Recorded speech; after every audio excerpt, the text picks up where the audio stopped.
Hello guys, welcome to hit TV. నేను మీ నిహాల్.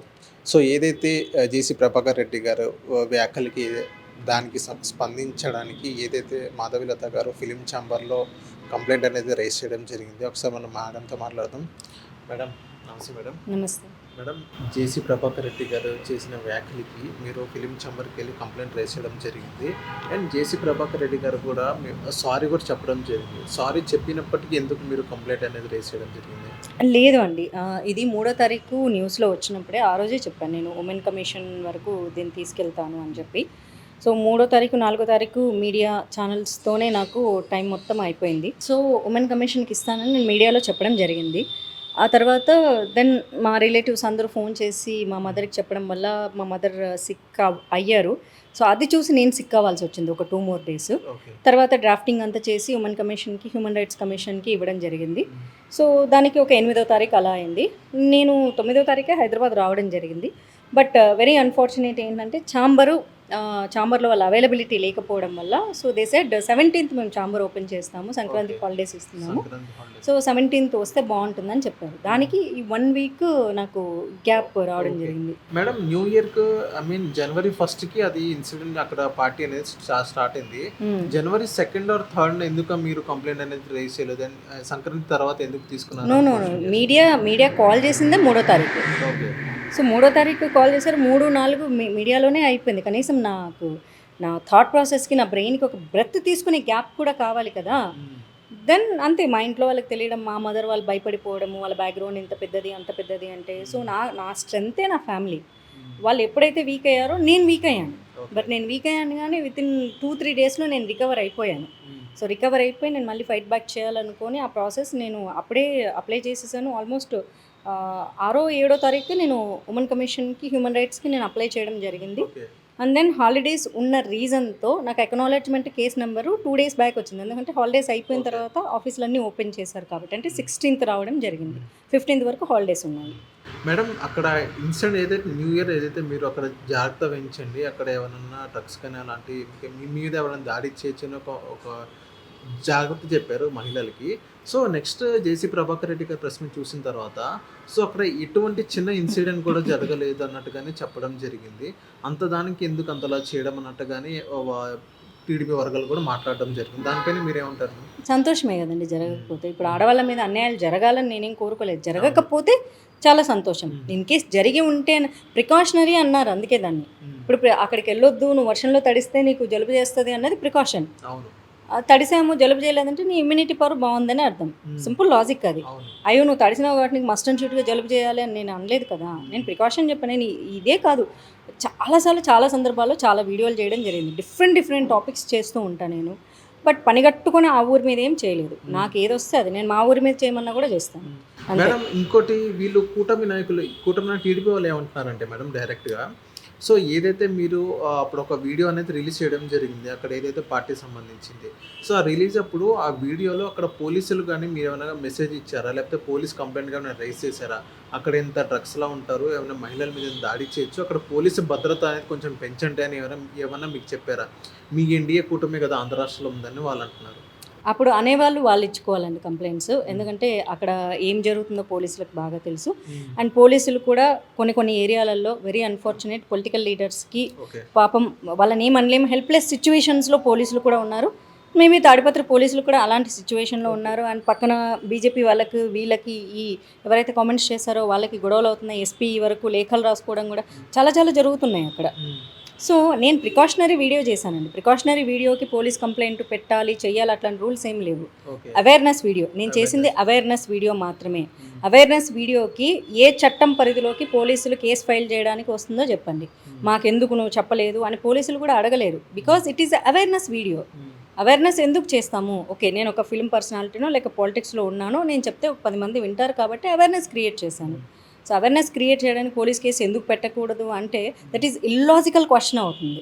మీకు చేతనైతే మీరు కూడా అవేర్నెస్ వీడియోలు చేసుకోండి, జనాలు చూస్తారు అంటే.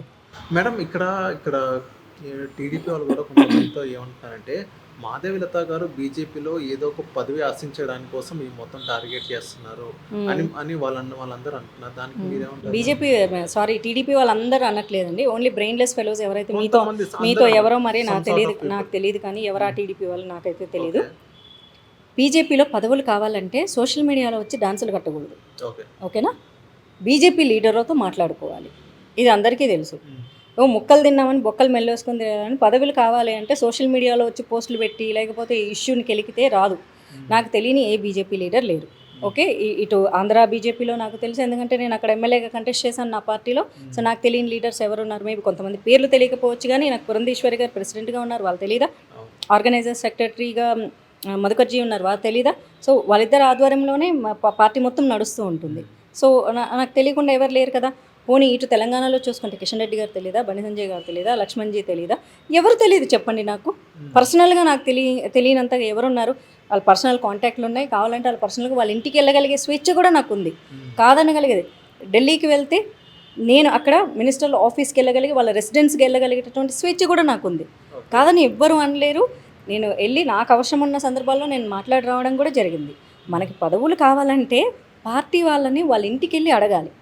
సోషల్ మీడియాలో రచ్చ చేస్తానో గొడవ చేస్తానో బ్రెయిన్లెస్ ఫెలోస్. నిజంగా అంటే పొలిటికల్ నాలెడ్జ్ లేనోళ్ళు ఇట్లాంటివి మాట్లాడతారు. పొలిటికల్ నాలెడ్జ్ ఉన్నోళ్ళు ఏం చేస్తారంటే, అవును అమ్మాయికి పదవి కావాలంటే వెళ్ళిపోయేసేసి ఆ స్టేట్ ప్రెసిడెంట్తో మాట్లాడుతున్నారు, నాకు పదవి కావాలంటే నేను పురంధేశ్వరి గారిని అడగాలి, పోయి ఆవిడతో పర్సనల్గా 100 సార్లు కలుసుకుంటాను, కావాలి నాకు ఇచ్చేవరకు ఆవిడని సతాయించుకుంటాను. లేదా ఆర్గనైజర్ సెక్రటరీ ఉంటారు, యాక్చువల్లీ పార్టీలో పొజిషన్స్ వాళ్ళే డిసైడ్ చేస్తారు, ఓకే. ప్రెసిడెంట్ కంటే కూడా వాళ్ళు ఇద్దరు మాట్లాడుకొని డిసైడ్ చేస్తారు. నేను మధుకర్జీని 100 సార్లు అడుగుతాను. లేదు తెలంగాణలో అంటే కిషన్ రెడ్డి ప్రెసిడెంట్గా ఉన్నారు కాబట్టి ఆయన్ని కావాలంటే పర్సనల్గా 100 సార్లు అడిగి సతాయిస్తా, కిషన్ జీ ప్లీజ్ నాకు పోస్ట్ ఇవ్వండి అని. ఇది చేయాల్సింది పదవులు కావాలంటే. సోషల్ మీడియాలో పోస్టులు పెడితే ఎవ్వరికి పదవులు రావు. నేను ఓన్లీ అవేర్నెస్ కోసమే చేస్తున్నాను అంతే. So that they are very logicless వాళ్ళు మాట్లాడేదంతా. మ్యామ్ ఇది పురంధేశ్వరి గారితో మాట్లాడారు మేడం, ఏదైతే ఇప్పుడు మీరు కంప్లైంట్ అనేది రేస్ చేశారో, మహిళా కమిషన్ కూడా మీరు ఇచ్చారు. సో ఈ కేసు సంబంధించి పురంధేశ్వరి గారితో మాట్లాడడం జరిగింది? పురంధేశ్వరి గారితో మాట్లాడలేదండి, నేను స్టేట్ ఆర్గనైజర్ సెక్రటరీ మధుకర్జీతో మాట్లాడడం జరిగింది. సో వారికి ఇన్ఫామ్ చేయడం జరిగింది, నేను ఇలాగ లీగల్ ఫైట్ చేయాలనుకుంటున్నానని కూడా నేను పోయిన వారమే ఆయనతో మాట్లాడడం జరిగింది. తప్పకుండా చేయమ్మా అని చెప్పారు. మేడం ఫిలిం ఛాంబర్ దగ్గర నుంచి ఎలాంటి సపోర్ట్ కావాలన్నా? ఇప్పుడు కంప్లైంట్ రేస్ చేశారు, ఆయన సారీ చెప్పారు, ఆయన సారీ చెప్పిన విధానం మీకు నచ్చలేదు అని అన్నారు. అసలు ఆయన సారీ చెప్తారా సారీ చెప్పారా అన్నది it doesn't matter for me అండి. ఐ ఆమ్ హర్ట్, నేను హర్ట్ అయ్యాను. దానికి ప్రభుత్వం సరైనటువంటి చర్యలు తీసుకోవాలి, పార్టీ కూడా తీసుకోవాలని నేను ఆశిస్తున్నాను. ఎలాంటి చర్యలు తీసుకోవాలని? అది ఎలాంటి చర్యలు తీసుకుంటారన్నది అది ప్రభుత్వం నిర్ణయించుకోవాలి. అంటే ఒక ఆడపిల్లని అబ్యూస్ చేసే, ఎందుకంటే మొన్నే పక్క పార్టీల వాళ్ళు విమర్శలు చేస్తే ఆడపిల్ల మీద, నీ ఇంటి ఆడపిల్ల అయినా నా ఇంటి ఆడపిల్ల అయినా పక్క పార్టీ ఆడపిల్ల అయినా సరే మేము ఒకే రకంగా వ్యవహరిస్తాము అని చంద్రబాబు నాయుడు గారు, పవన్ కళ్యాణ్ గారు ఖచ్చితంగా చెప్పారు. అలాగే అనిత గారు కూడా చెప్పారు. ఆ చర్యలేవో తన సొంత పార్టీ వాళ్ళు చేసినప్పటికీ కూడా తీసుకుంటామన్నారు చూడండి, అవే చర్యలు తీసుకోవాలని కోరుకుంటున్నాను. మేడం ఇప్పుడు ఫిలిం ఛాంబర్ నుంచి ఎలాంటి సపోర్ట్ కావాలని అనుకుంటున్నారు? మీరు కంప్లైంట్ రేస్ చేశారు, ఎలాంటి సపోర్ట్ కావాలి? సపోర్ట్ నేను ఎగ్జాక్ట్గా ఏం అడిగాను అంటే, ప్రతి ఒక్కరూ సినిమా అమ్మాయిలు అనగానే ఇదే వ్యాఖ్యలు పదే చేస్తున్నారు. సో దానికి మా ఛాంబరు సైలెంట్గా ఉంటుంది, ఎందుకంటే కంప్లైంట్ పెడితే తప్ప వాళ్ళు సోషల్ మీడియాలో చూసుకొని వచ్చి వాళ్ళు స్పందించరు, ఖండించరు. నేను ఏమడిగానంటే ఖండించమని అడిగాను, వాళ్ళు ఖచ్చితంగా చాలా స్ట్రాంగ్గా ఖండించారు. నాకు కావాల్సింది అంతే, ఎందుకంటే రేపు పొద్దున్న సినిమా అమ్మాయిలు అంటే మా అసోసియేషన్ స్పందిస్తుంది, ఫిలిం ఛాంబరు స్పందిస్తుంది, వీళ్ళ జోలికి పోతే వీళ్ళ ఆర్గనైజేషన్ నుంచి వీళ్ళకి చాలా సపోర్ట్ ఉంటుంది. సో సినిమా వాళ్ళందరూ ఒక్కటవుతున్నారు, సో వీళ్ళ జోలికి మనం వెళ్ళకూడదు, వీళ్ళ మీద కామెంట్లు చేయకూడదు అనేటటువంటి ఒక ఆలోచన ఎప్పుడు వస్తుందంటే, ఎప్పుడైతే ఫిలిం ఛాంబర్ కానీ మా అసోసియేషన్ కానీ ఖండించినప్పుడే వస్తుంది. చర్యలు ఏమీ తీసుకోదు, ఖండించడం అనేది చాలా పెద్ద చర్య.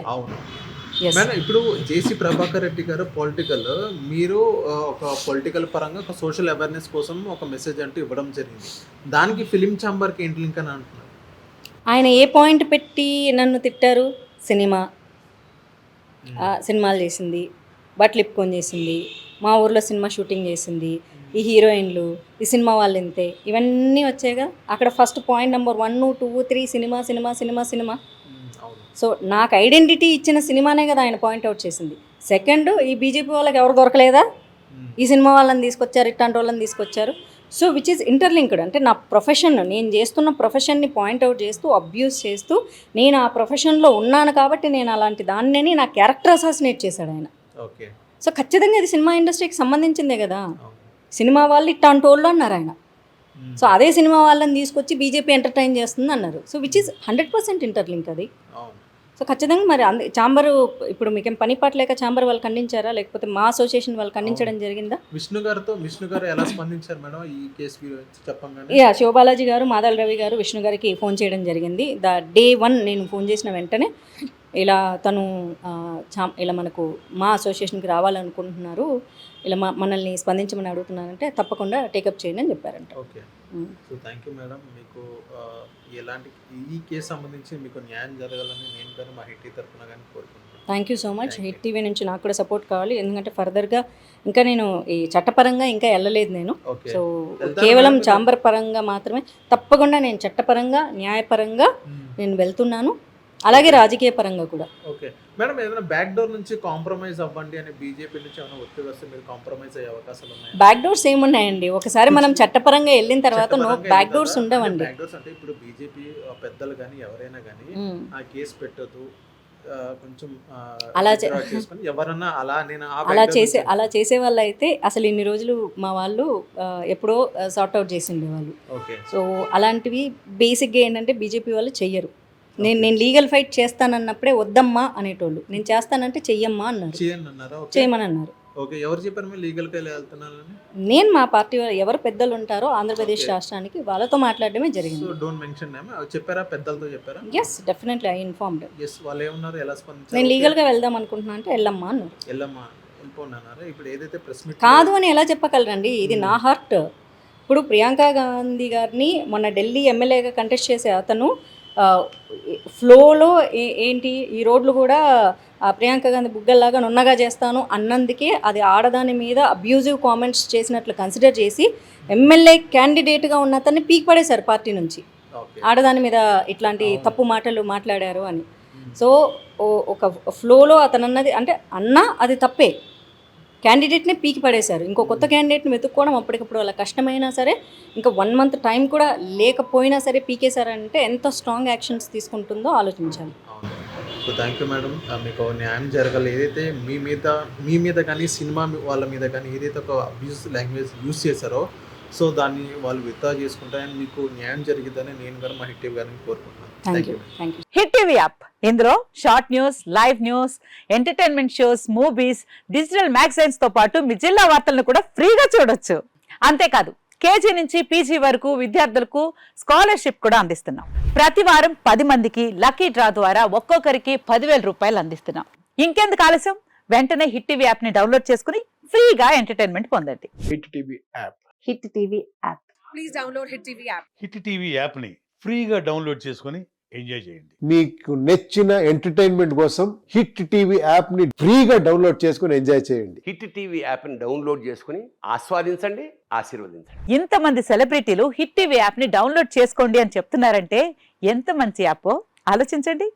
అమెరికా అమెరికా అమెరికా అమెరికాలో చదవాలనుకునే వాళ్ళకి విశ్వసనీయమైన పేరు మన శౌర్య కన్సల్టెన్సీ. UK లో 1 year masters, UK లో 1 year masters, 2 years work permit up to 5 years visa. Contact Saurya Consultancy. Contact 89851 89851.